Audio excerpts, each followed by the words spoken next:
DJI has recently released an update to its popular drone lineup. I've spent the last month putting one through its paces. I'm Michael Digoni for Computerworld, and this is the Phantom 4.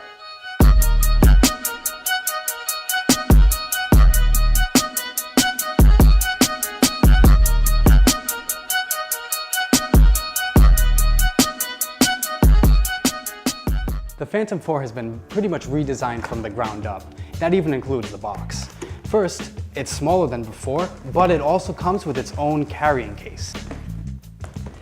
This carrying case is the perfect travel size. You can bring it on a plane with you as carry-on luggage. It is made of foam and is perfectly suitable for carrying this as well as other accessories. As you noticed, the Phantom 4 is actually a lot more streamlined, a lot more integrated, much more refined than previous models. We'll come back to the body. As you can see, there's a lot to discuss here, but first we're gonna see what else is in the box.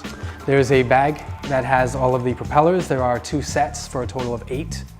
Here's the charging brick. You can connect this to the battery as well as the remote control.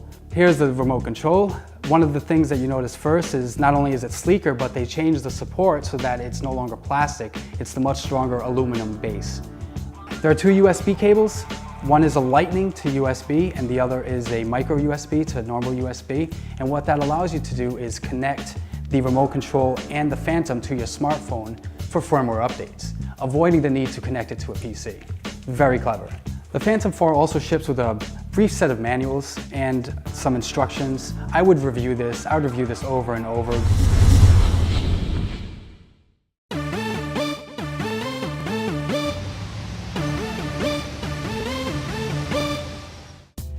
If you're familiar with the Phantoms, the first thing you notice is the body is a lot more streamlined than before. The gimbal has been integrated directly into the unit. Also, the propellers are mounted a little bit higher to keep them from getting in the way of your shots. The new propellers don't twist in anymore, they just snap in. The new battery lasts for 28 minutes. The new Phantom comes with an updated visioning position system, and that's the sonar at the bottom. What it does is it analyzes the ground and allows it to stay steady without drifting. This is perfect for flying indoors and for days when you can't get a great GPS lock because of cloud coverage. This model can go up to 30 feet without losing position.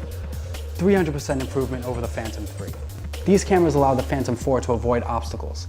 The DJI app actually shows you that you're getting closer and closer to an object right on screen, but once it gets to a certain point, the drone just stops. It won't go any further. There's a brand new autonomous flight mode that's really exciting, and that's called Tap to Fly. The previous generations could land and also take off by pressing buttons on the screen itself. This one, you can actually tap on the horizon, tell it to go, and it'll fly there automatically, avoiding obstacles along the way. When in Tap to Fly mode, the DJI Phantom will try to go around the obstacle or above, but if it's a large wall or a big tree, it'll just pause and it'll wait for you to actually give it commands. Another new autonomous flight mode for the DJI Phantom is called Active Track. Previously, you could use the Follow Me mode to tether the drone to the remote control. But with Active Track, the built-in computer analyzes a subject that you select. And then it follows that subject using the obstacle avoidance system to avoid any obstacles along the way.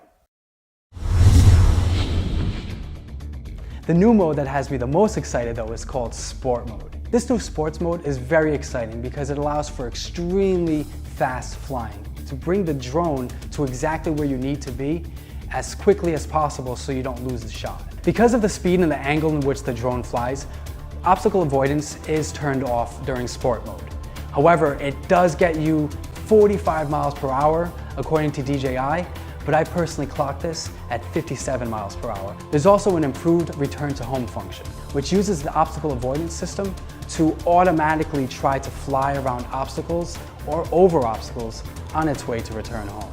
The new pause button on the remote control lets you just stop the drone instantly whenever it's flying autonomously. The drone will just hover and wait for your next command. The Phantom 4 camera has been improved. It still shoots 12 megapixel stills, 720p, 1080p, and 4K video, but the overall picture is sharper.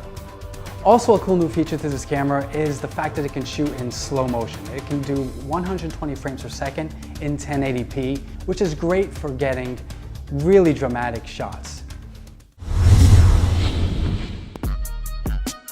The Phantom 4 is the complete package. It's easy to fly, easy to maintain, and is packed full of advanced features that beginners and experts will appreciate.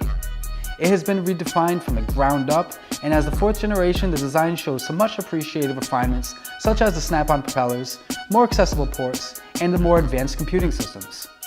There are some caveats.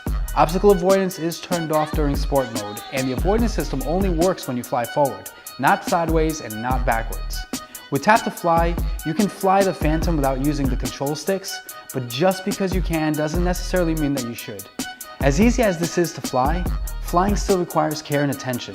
Autonomous flight isn't an excuse to avoid familiarizing yourself with learning the DJI app, its features placement, and the drone's flight characteristics. In the end, the Phantom 4 is highly recommended. The updated technology and the new flight modes make this an amazing drone to own.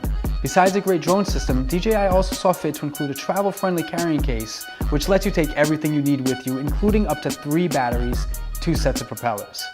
The Phantom 4 contains nice touches and refinements that illustrate care and attention to detail, and the footage that can be captured with this unit is just remarkable. Like always, register your drone and happy flying!